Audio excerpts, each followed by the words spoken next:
Air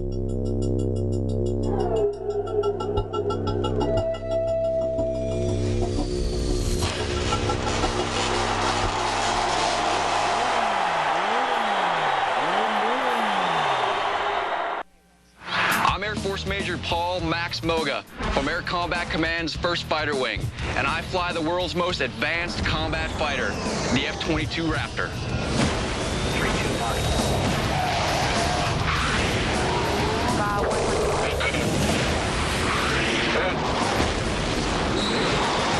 As the host of Showdown Air Combat, I'm going to take you to a place few people have ever been before. Right into the cockpit as we relive some of the most compelling dogfights of all time. In fact, I'll be flying in a chase plane to describe the action as we reconstruct these epic duels with restored versions of the classic warbirds that fought them. We'll also analyze the remarkable technical features, examine the groundbreaking tactics, and get to know the extraordinary pilots who flew these planes on the original missions. It will be an incredible journey, and I'm going to be your guide every step of the way. Welcome to Showdown Air Combat.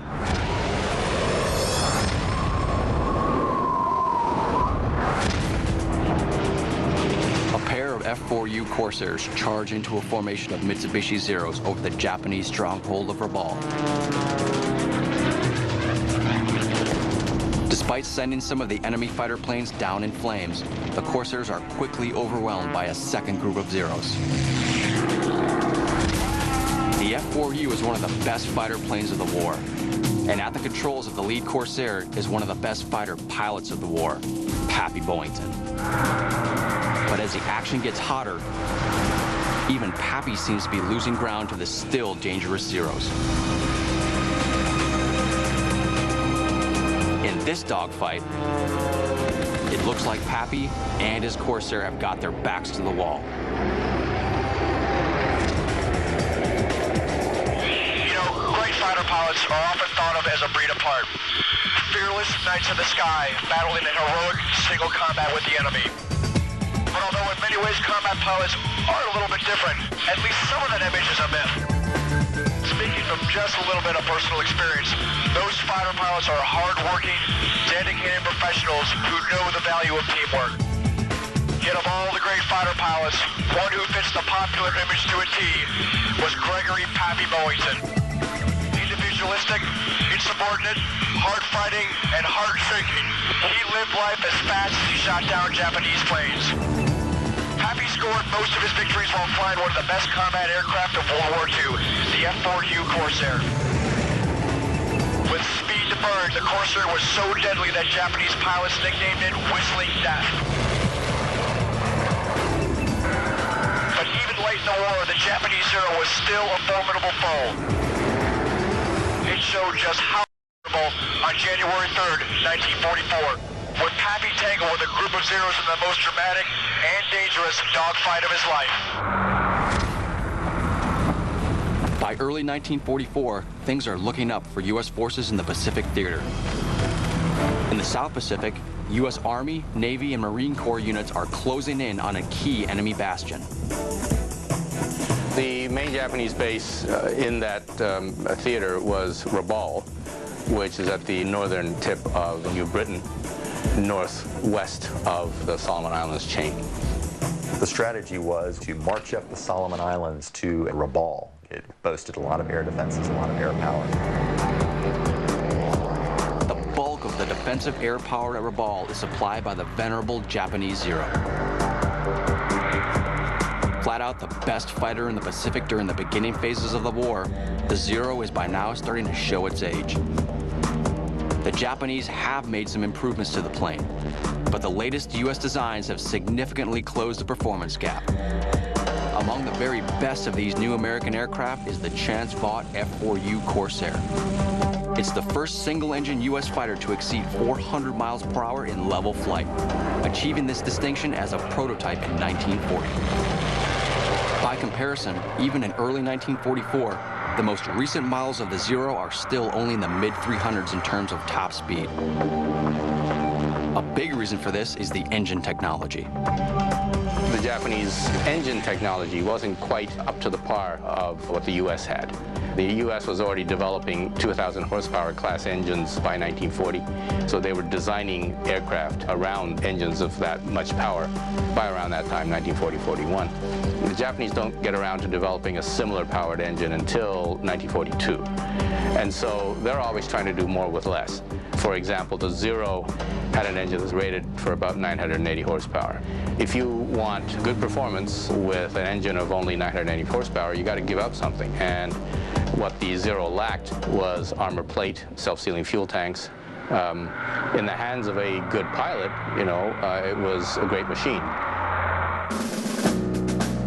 But that's another problem for the Japanese. By 1944, most of their best pilots have been lost in combat. Meanwhile, the U.S. is fully benefiting from huge increases in pilot training and aircraft production that are initiated just after America enters the war. The F4U Corsair is part of this massive output of men and material. However, the plane suffers from several development problems, among the worst being the extreme difficulty of landing a Corsair aboard an aircraft carrier. Its 18-cylinder radial engine develops over 2,000 horsepower. This gives the Corsair a top speed of about 417 miles per hour. The plane quickly becomes extremely successful with the Leathernecks. And of all the Marine units to fly the Corsair, among the most successful is VMF 214, an outfit nicknamed the Black Sheep Squadron.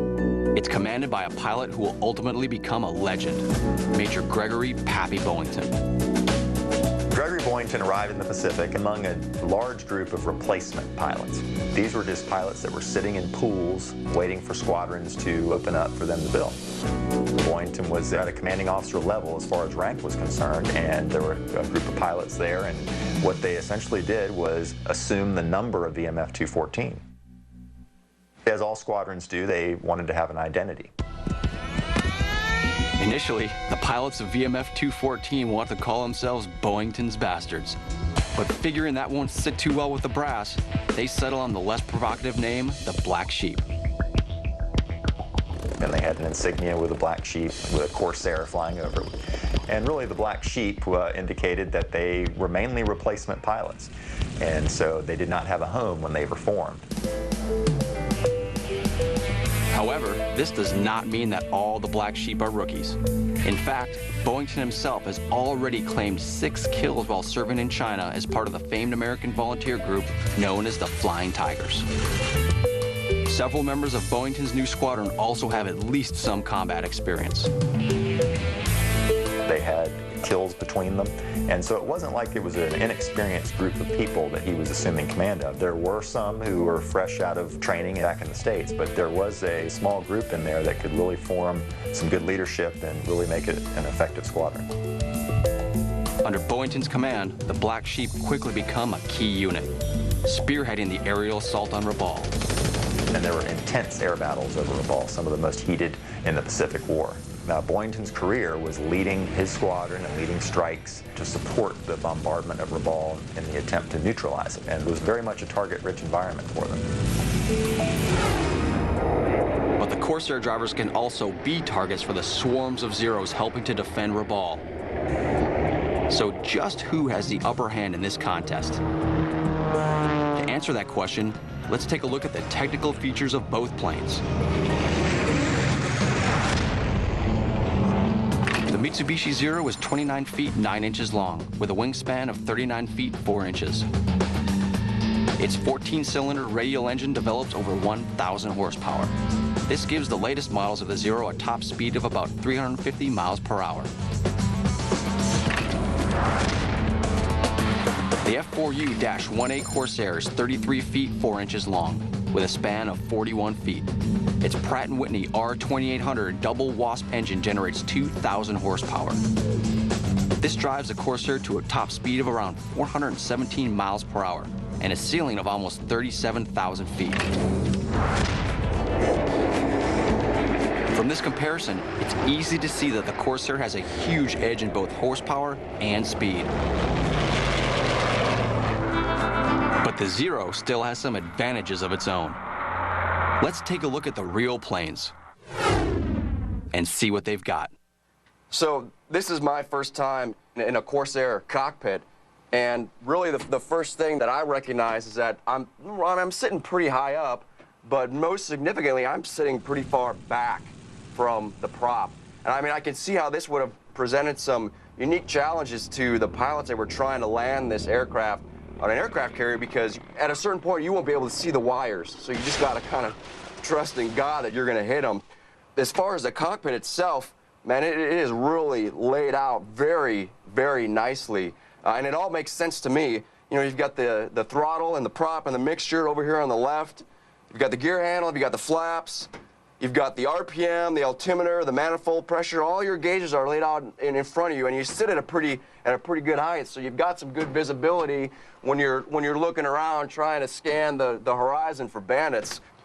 You know, this is such a well laid out cockpit, and it's got such great, you know, visibility and such strong offensive and defensive capabilities that I can really understand how excited these guys were to just get in this plane, get airborne, and get the job done. The electronics in the cockpit of the Corsair seem light years ahead compared to other planes of this era. Let's take a closer look inside the cockpit of the Zero to see its capabilities. So let's just kind of go around the cockpit a little bit. Sure. What are these wheels over here in the bottom left? Well, those are the trim. That's a rudder trim you see, and then the elevator trim with all those bicycle chains. And it's actually, I mean, like you said, it looks just like a bicycle chain. That's exactly right. All this is a chain hooked to a cable that goes back to a little drum in the back, and it just cranks a screw jack and makes the trim tabs move. It's pretty simple. Yeah.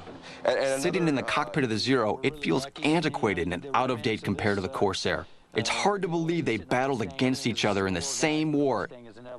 And just years earlier, the Zero was considered the dominant warbird. This is 1939 design, and you know, you sit in this and you go back in time. It's we call this kind of an agricultural approach. It's like being in a tractor.